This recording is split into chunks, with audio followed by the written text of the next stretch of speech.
befallen them would be turned over by the appearance of a Moshiach, of a Messiah. So it's a tricky concept. I wouldn't be all that quick to dismiss it altogether. There is a lot of ambiguity to the concept that has always existed. Even as we see in the biblical text, there is an uncomfortable ambiguity to the concept of monarchy as a political institution and as a sacred institution, of which it was both, and they did not differentiate psychologically, socially, or in any other way in their time between the sanctity of monarchy and its political necessity. The two overlapped in the text, and you see there is an uncomfortability about it. The people come to Samuel in the Bible and they say, give us a king, so that we might be like all the other nations. They all have kings. We've got to get past this tribal structure that we have and unite and have a visible, sign of a nation state and a leader. This is what they're coming to Samuel with. Samuel says, God's your king. You don't need a king of flesh and blood like the other nations do.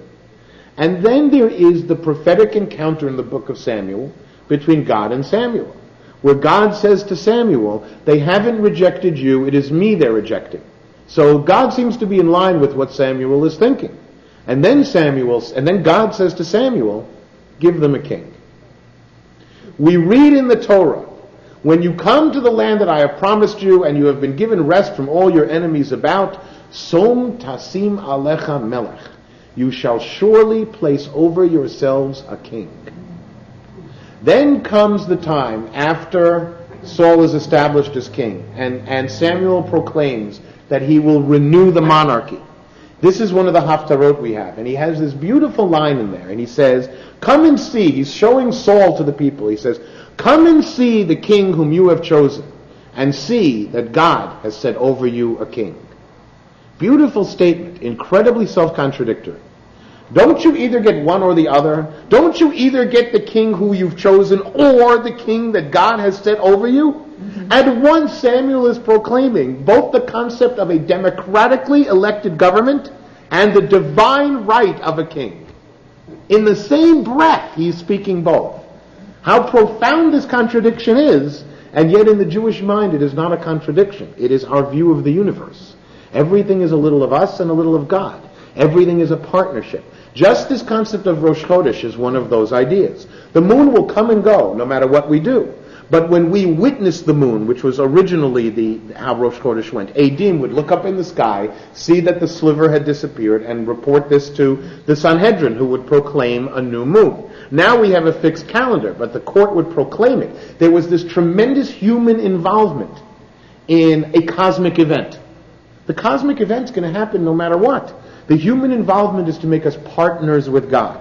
So every 7 times the sun sets and rises, it'll be Shabbat. But it won't be anything if we don't make Shabbat. And that is I don't know where the statement comes from. Perhaps it's a Yiddishism that made it into English. But it really captures the essence of the idea. You make Shabbat. You mark it, you celebrate it, but you make it. Because otherwise, it's just Saturday.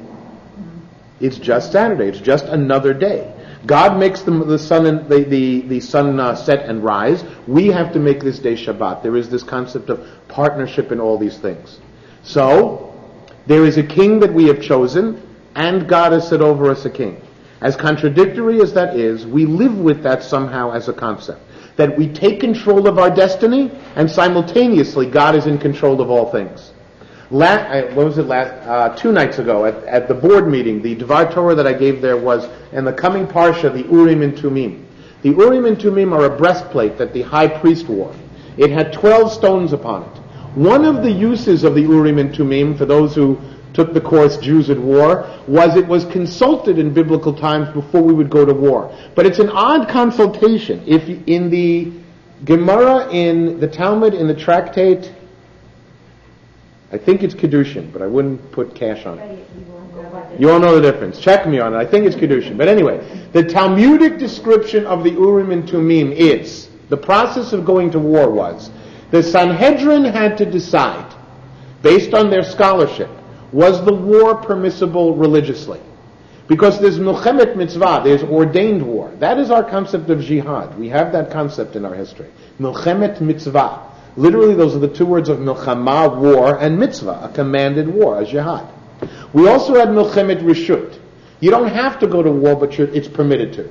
And still other circumstances where it was not permitted for us to go to war. We had moral rules about this in biblical times. So the Sanhedrin had to determine first, is it permissible to go to war? Second, the Sanhedrin had to determine through specialist advisors, military advisors, did we have a good chance to win the war? Because you're not allowed to risk Jewish lives if you're not going to win, just to prove a point. So you had to make sure that you could win. Third, the Urim v'Tumim were consulted. So now, if I have an oracle and I'm going to consult an oracle, I really shouldn't have to do research. But if I'm going to do research and treat it as something practical and pragmatic, what am I doing consulting oracles? But this is the Jewish way of things. This combination of humanity and divinity that we put in our part and God puts in God's part. And it doesn't mean that because we have God or we have even a direct divine intervention, as in the time of the Urim and Tumim, that we abrogate all of our personal responsibility as humans. No, our responsibility is still there, it's still an ingredient. It's hard to tell how much it counts. In other words, certainly wouldn't we win? Certainly wouldn't it be permissible if the Urim and Tumim tell us, go to war? But you couldn't go to war, even if the Urim and Tumim said so, if the Sanhedrin decided that according to Torah law, the war was not permissible. In the Torah itself, it says this wonderful concept, Lo b'shamayim hi. It, the Torah, is not in heaven. It was in heaven. Then at Sinai, it was brought down to earth. Now it's not in heaven anymore. One of the most powerful stories that illustrates this in the Talmud is in the Tractate of Brachot, this one I know for sure, and is the dispute between Rabbi Elazar and the sages. I do not remember what the issue was, and it is inconsequential to the story, but Rabbi Elazar held a minority opinion of one. All the other sages held an opposite opinion. And the law is that you go after the majority of the sages. But Rabbi Elazar said, I'm sure I'm right. I'm so sure I'm right that I'm going to call on metaphysical proof. If I am right, may the walls of the study hall come caving in. And the walls start caving in. If I am right, Rabbi Elazar says, may the walls straighten out. And the walls straighten out. If I am right, he has another one where he has a plant. Get up out of its pot and walk across the room. There should be a good Rabbi Elazar cartoon, but this is supposed to happen in the Talmud. His final call is the bat call. Bat call means daughter voice. And it was believed in the time after the destruction of the temples, when prophecy in its truest form no longer existed, that a voice could still be heard by certain groups of very holy sages sometimes. This voice from heaven was a female voice, which is why they called it the bat kol, the daughter voice. So Rabbi Elazar calls upon the bat kol, and the bat kol answers, Halachak Rabbi Elazar. Rabbi Elazar is right. The law is according to him. The law we follow is according to the sages. Why? Lo b'shamayim hi. It's not in heaven. It's not to be metaphysically mandated. It's given to us. God is the manufacturer of the suit. We are the wearers and the tailors of the suit.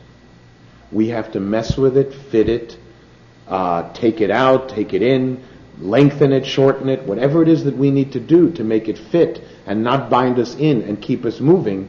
But the manufacturer does not participate in this process anymore.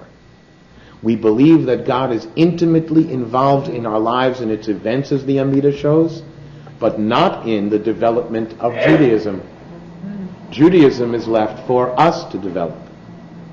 Questions or comments so far? Yeah, it's recording. Thank you. Okay. In the second section, on this first page on 106 and in the English on 107, we have Tchiyat HaMeitim, the rising of the dead. And we discussed that concept at some length last time. To make it easiest, it is about the spiritual immortality of the human. That, as a Midrash put it, death is a night that lies between 2 days, the day of this life and the day of the next. And when we are